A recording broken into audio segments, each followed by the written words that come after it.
The average polar bear is 8 to 9 feet tall, with claws big enough to rip a person apart, and with one swipe, hear them roar.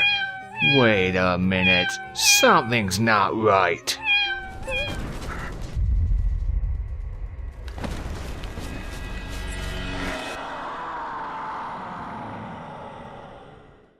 Hello one and all, I am SocioPsycho, and today we take a look at Haunt the House of TerrorTown. This is created by SFB Games for PC and Mac, where you play as a ghost and scare away other people from the town. Now, it has 10 achievements. They are linked to Steam. In the options menu, all you have is this. It doesn't have a full resolution or options anywhere.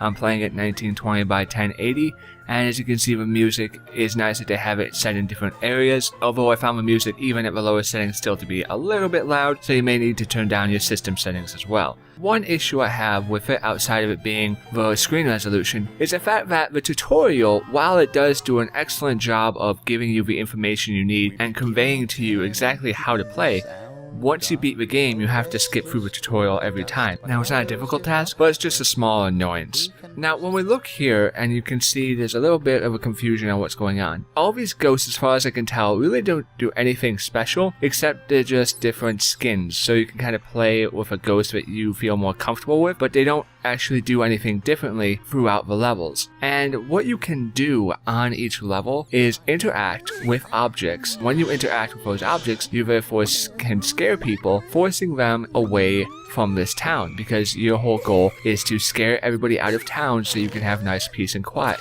As you can see on the bottom bar, the one that is red, that is your Spook Meter. The higher it gets, the more unlocks you get when you interact with objects. So as you can see, when I'm going object to object here, some of them have 2, some have 3, and the more complicated objects do have more complicated or scarier side effects. And it's actually quite nice. Now, you'd think that this game may be a bit too childish or whatever your idea is, and the reason I even bother doing a review on this game is because while it is friendly to all age groups, the one thing it's definitely good for is a laugh. If you're having a bad day, $5 to get this is actually quite worth it, because some of the animational qualities or just the sheer enjoyment of scaring people away is actually quite silly and fun, and it will make you crack a smile and even make you possibly have a better day than you were starting with. Would I like it to be larger? Yes. It is on 4 maps, and as you can see in the top status bar above, you have one is a museum next to the hospital, one is a theater, and one is a boat. The numbers that are linked in those are how many people are still active in those buildings out of 20. Your goal is to pretty much just completely scare everybody away, use what tactics you can, and it's enjoyable and will put a smile on your face. One thing that's slightly annoying is when we look at the end screen here, it gives you the rank that you completed with, spook bonus, the time it took you to, the atmosphere that you did it, the jump count, people killed and scared away.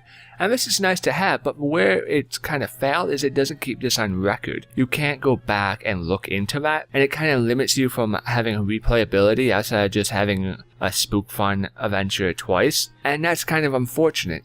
But this is still an interesting game, and if you're looking to get it for a child, or like I said, if you're having a bad day, this will brighten you up a bit, it'll make you laugh or giggle, and that's why I bring this to you. Ladies and gentlemen, I've been SocioPsycho, and this game has made me smile, and I hope it does the same for you, and I'll see you next time.